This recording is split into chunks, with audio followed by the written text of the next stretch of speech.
There are nearly 8 billion people on this planet, and we make a lot of noise. But what if we could escape it?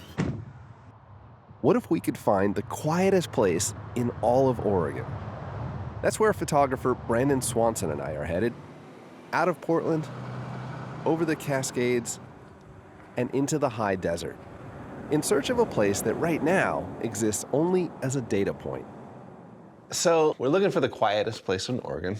Our journey started here, back at OPB headquarters. We were given 3 GPS points that had been published in something called the Noise Control Engineering Journal. The points indicated 3 candidates for the quietest place in Oregon, based on airplane flight paths, proximity to population, roads, and industry. But these dots are just what an algorithm spit out. These 3 places all meet the criteria, but no one's actually checked it out. Okay. we traveled to 2 of the 3 locations for other stories. One on Hart Mountain, another in the Owyhee Canyonlands. And they were quiet. But we focused our attention on one spot in extreme southeast Oregon that we'd never been to. This one is out there. I mean, if this is Field, which is near the Alvord Desert, and this is probably a couple hours of dirt roads to get there. I think that what it looks like will be pretty straightforward. I got a handle on that, but for recording sound at the quietest place, how do you capture an absence of something?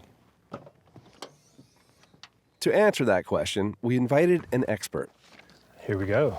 Nick McMahan is a natural sound recording artist. We joined him at Malheur National Wildlife Refuge, where he invited us to experience the world as he hears it. Nick gives a lot of thought to where and how he places his microphones. It helps justify his love of wandering.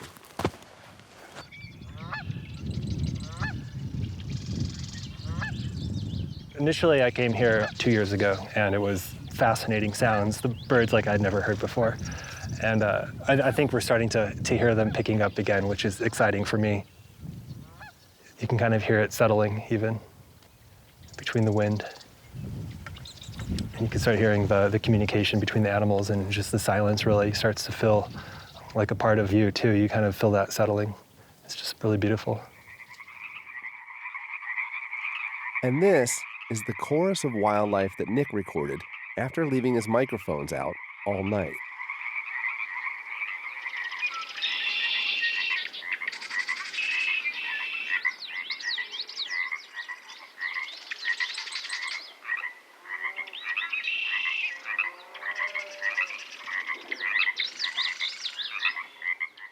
Yeah, I think it sounds awesome. At this point, we are feeling the groove in our 2-car desert caravan. We had time to ponder the scenery on our way to find that waypoint that we hoped would be the quietest place in Oregon, which frankly wasn't where we thought it would be when we first imagined the story. I would have thought like the quietest spot would have been like in the woods with a canopy of trees muffling the sound. And see, I would have thought it would have been like in the middle of some slot canyon or something. But where we were headed was not that. Southeast Oregon is wide open country, and after a certain point, it was just our 2 cars, sagebrush, and long gravel roads. Just like I-5, buddy. Until we entered a zone where even our GPS got a little weird. It's finicky. So I didn't think we'd hit this kind of problem so early, but GPS is telling us go down here. There's no trespassing. Yeah. Instead of giving us the road route, now it's trying to head us directly to it. Cross country. I know that there's a good gravel road this way. I'm gonna go with my gut here because I think we're gonna keep running into this issue where it's gonna keep trying to route us onto the roads like this, which are not gonna take us there. Yeah. This is gonna be more of an adventure actually than I originally anticipated. Harney County traffic slowed our progress even further. Come on, sirloin. Yep. Miles and miles and hours later, deep into a county that has less than 1 person per square mile, even the gravel roads vanished. Wow. This is a blank spot on the map for sure.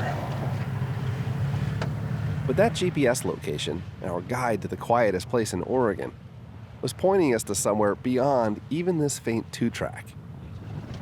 Well, I think we're gonna park it and huff it. What do you say? Are you up for it? Yeah, let's do it. Okay.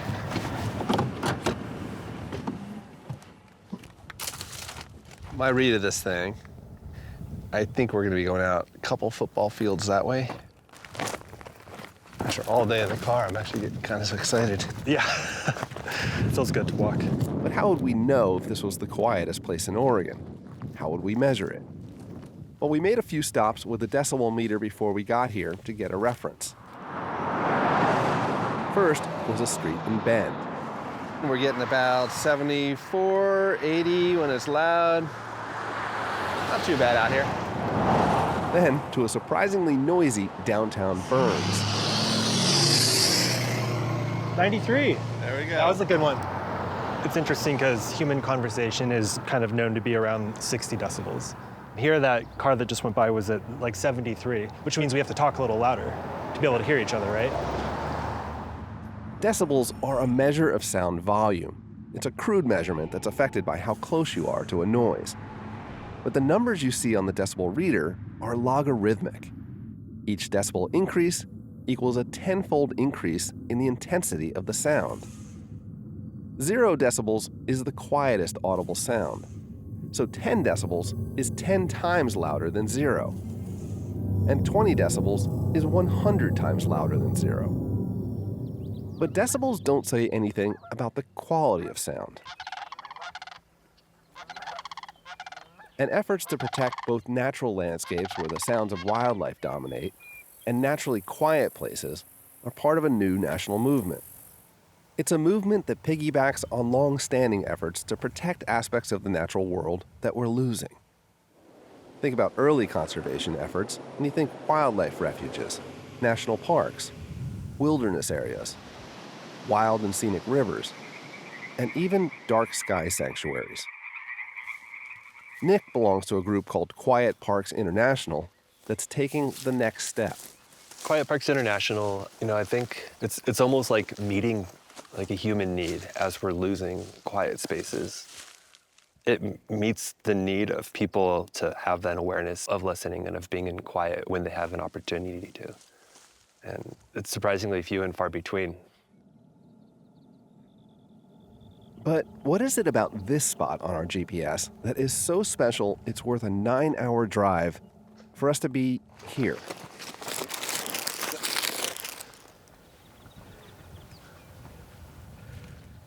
This is it, Oh, nice. right here. Sweet.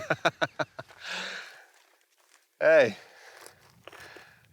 this is the quietest spot in Oregon. At least that's what the remote data said. When the wind stops, you have to whisper, it feels like. But a breeze was picking up and distant jets did occasionally rumble overhead. Only a few scattered across many hours, but still. We knew that the real test would come at night, after the sun set, when the breeze died down and the birds fell silent. So we settled into camp and Nick got ready to record. Real silence through a microphone is tricky because it's the lack of sound. And that's also part of the challenge and the excitement of it is trying to figure that out, problem solving for the environment.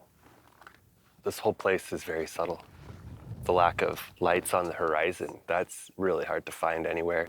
We're seeing for like 40 miles, we're at 5,000 feet, and you can't see a single light. As night fell, the air stilled. And this is the silence that Nick recorded.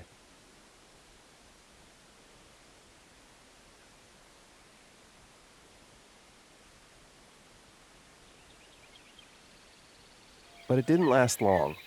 Just before dawn, the wildlife began to wake up.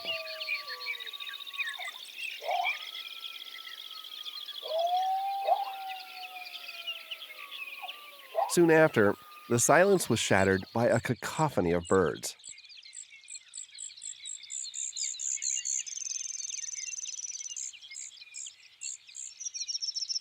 Oh, wow. But as the sun rose, all life again went silent. Jets were nowhere to be seen, and we were left with hours of this.